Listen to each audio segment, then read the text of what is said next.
नमस्कार दोस्तों, मैं पूनम चौधरी और आपका बहुत बहुत स्वागत करती हूँ अपने इस YouTube चैनल पर। दोस्तों, आपने सुना होगा कि पौधे लगाने से हमारे घर में बहुत पॉजिटिव ऊर्जा आ जाती है और जो नेगेटिविटी है वो दूर हो जाती है।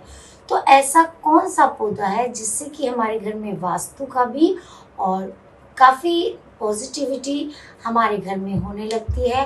तो उन्हीं में से प्रकृति ने हमें दिया है, क्योंकि प्रकृति के पास बहुत कुछ है हमें देने के लिए। हमें लेना आना चाहिए, हमें जानकारी होना चाहिए। तो आज उसी बारे में मैं आपको एक खास जानकारी देने जा रही हूँ, एक ऐसे पौधे की जो कि ज़्यादातर आपको हर घर में मिलेगा। हिंदू धर्म में उस पौधे को की पूजा करने की बहुत बड़ी मान्यता है, वो है तुलसी का पौधा। जी हाँ, तुलसी का पौधा लगाने से हमारे घर में बहुत पॉजिटिविटी आती है, नेगेटिविटी दूर होती है। और ज़्यादातर घरों में आपने देखा होगा कि शाम के वक्त तुलसी के पौधे में दीपक जलाना चाहिए।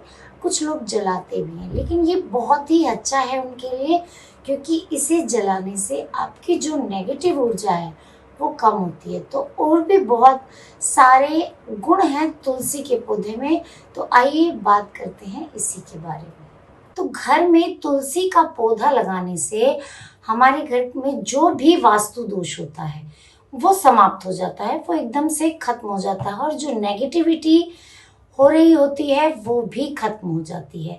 हमारे शास्त्रों में तुलसी के पौधे को बहुत ही औषधीय बताया जाता है। आपने सुना भी होगा कि जब भी किसी व्यक्ति को खांसी जुकाम वगैरह होता है तो उसको भी चाय में तुलसी के पत्ते डालकर पीना चाहिए। तो इसमें बहुत सारे औषधीय गुण हैं। वैसे तो काफ़ी तरह के पौधे हैं, लेकिन जो तुलसी का पौधा है ये अपने आप में अलग है। शास्त्रों में इसे लक्ष्मी जी का भी रूप बताया गया है। यदि आप कोई वास्तु का उपाय ना कर सकें और आपके घर में वास्तु दोष है, तो आप बिना सोचे समझे तुलसी का पौधा लगा दीजिए। और तुलसी के पौधे में एक खास बात और है कि जब भी आपके ऊपर कोई मुसीबत आने वाली हो तो ये सूखने लगता है। वहां पे इसको कितना भी आप पानी डालो, खाद डालो, लेकिन ये पौधा वहां पे पनपेगा नहीं। और जहां पे भी अशांति, कलेश, दरिद्रता, दिन रात यदि आप कोई आपस में झगड़ा करते हैं और कोई भी, हर व्यक्ति आलसी है, कोई भी व्यक्ति कुछ करने को तैयार नहीं है, कोई एक दूसरे की सुनता नहीं है, तो वहां पे भी लक्ष्मी उस घर में निवास नहीं करती, यानी उस घर में लक्ष्मी रुकेगी नहीं, तो वो वहां से चली जाती है। इसलिए तुलसी का पौधा वहां पे कभी भी नहीं पनपेगा, वहां पे सूखने लगेगा। ये आप देख लीजिएगा कि जब भी आप अपने घर में तुलसी का पौधा लगाएं और आप रात दिन गृह कलेश करें, अशांति रहे, घर के परिवार के लोगों में प्यार और अच्छी भावना एक दूसरे के लिए ना रहे, तो तुलसी का पौधा वहां पे कभी भी पनपता नहीं है। तो जब भी आप पौधा लगाएं, एक बात का ध्यान रखें कि आपको उसमें नियमित पानी देना है, उस पे जोत जलानी है शाम को, और घर में एक दूसरे के साथ प्यार से रहना है, क्योंकि लक्ष्मी वहीं पे वास करती है जहाँ पे प्यार होता है, जहाँ पे सुख शांति होती है। वरना कभी भी आपका तुलसी का पौधा नहीं रुकेगा। और ज़्यादातर घरों में मैंने ये भी देखा है कि तुलसी का पौधा बहुत अच्छा चलता है, क्योंकि लोगों में आपस में प्यार होता है, शांति रखते हैं, ईश्वर के करीब रहते हैं, भगवान का नाम लेते हैं। तो आपको भी यही करना है।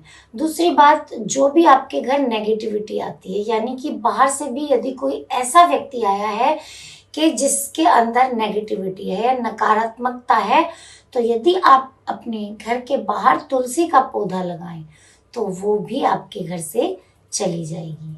तुलसी का पौधा लगाते वक्त आपको कुछ बातों का जरूर ध्यान रखना है, क्योंकि यदि आप इन बातों का ध्यान नहीं रखेंगे तो आपके घर से लक्ष्मी वैसे ही चली जाएगी। कौन सी दिशा में आपको तुलसी का पौधा लगाना है, सबसे पहले इसका आपको ध्यान रखना है। यदि आप कुछ चीज़ों का ध्यान नहीं रखेंगे और तुलसी का पौधा कहीं पे भी किसी भी दिशा में लगा देंगे तो इससे आपको अशुभ फलों की प्राप्ति शुरू हो जाएगी, बशर्ते के शुभ फल की प्राप्ति के। सबसे पहले आपको ध्यान रखना है कि घर की दक्षिणी दिशा में आपको तुलसी का पौधा नहीं लगाना है, क्योंकि ये दिशा तुलसी के पौधे के लिए नहीं है। और कुछ इस तरह के पौधे तुलसी के आपको घर पे नहीं रखने हैं, जैसे कि जो पौधा आपका सूख, उसे आप बिल्कुल भी घर पर नहीं रखिए, उसे हटा दीजिए। यदि आप चाहें तो दूसरा नया पौधा लाके आप घर पे रख सकते हैं। सूखे हुए पौधों को आप किसी पवित्र स्थान पे आके जाके रख सकते हैं, या फिर किसी पवित्र नदी में आप बहा सकते हैं सूखे हुए पौधों को, क्योंकि कभी भी घर पे नहीं रखना चाहिए। तुलसी का पौधा क्यों सूख जाता है? तुलसी का पौधा जो आपका बुध ग्रह है, बुध ग्रह के कारण सूख जाता है, यानी कि आपका बुध ग्रह एक खराब करता है, क्योंकि बुध ग्रह हरे का प्रतीक होता है, हरियाली का प्रतीक होता है। इसलिए सूखा हुआ पौधा कभी भी अपने घर पे आपको नहीं रखना है। बुध ग्रह एक ऐसा ग्रह है जो सभी ग्रहों के अच्छे बुरे प्रभाव आप पर डालता है। बुध ग्रह के कारण ही तुलसी के पौधे में फूल आने लगते हैं। और आपको अब क्या ध्यान रखना है, आपको कुछ और चीज़ों का ध्यान रखना है कि तुलसी के पौधे में कभी भी इतवार के दिन आपको पानी नहीं देना है। एकादशी के दिन, सूर्य ग्रहण और चंद्र ग्रहण के दिन भी आपको तुलसी के पौधे पे पानी नहीं देना है। और सूर्य अस्त के बाद यानी शाम के वक्त आपको कभी भी तुलसी के पत्ते नहीं तोड़ने हैं। ये सब बातों की आपको जानकारी होगी, लेकिन आपको इसे याद रखना है, आपको ध्यान रखना है, तभी तुलसी का पौधा आपको पॉजिटिव रिजल्ट देगा। और दूसरी बात यह है कि तुलसी के पौधे को कभी भी छत पर नहीं रखना चाहिए, क्योंकि छत पर रखने से इसमें दोष लग जाता है, आपका बुध ग्रह खराब होता है। और बुध ग्रह खराब होने का मतलब है कि पैसों की कमी आने लगती है। यदि आपके पास छत के अलावा कोई जगह नहीं है, आपकी मजबूरी है रखना, तो आपको एक काम करना है, आप तुलसी के पौधे के साथ एक केले का पेड़ भी लगाएं। केले का पेड़ लगाएं और उन दोनों को कलावे से एक साथ बांध दीजिए, उससे आपके ग्रह का दोष कम हो जाएगा। और ये आपके लिए उतना ही बेनिफिशियल होगा जितना कि आप पौधे को बाहर रखे होगा। यदि संभव हो तो आप घर के बाहर रखें। और सबसे लास्ट बात कि तुलसी के पौधे को कभी भी नाखून से नहीं तोड़ना चाहिए। जैसे ज़्यादातर हम इस तरह से नाखून से तोड़ लेते हैं, हमें क्या करना है, तुलसी के पौधों को अपने उंगलियों के पोर से तोड़ना। इस तरह से तुलसी के पत्तों को हमेशा प्यार से तोड़ना चाहिए। तो ये थी आज की जानकारी तुलसी के पौधे की, कहाँ पे लगाना चाहिए, कैसे लगाना चाहिए, किस दिशा में लगाना चाहिए और इसके क्या शुभ और अशुभ प्रभाव होते हैं। तो ऐसी ही जानकारी के लिए मैं आपसे मिलने आती रहूँगी। आप सबके प्यार और आशीर्वाद के लिए बहुत बहुत धन्यवाद।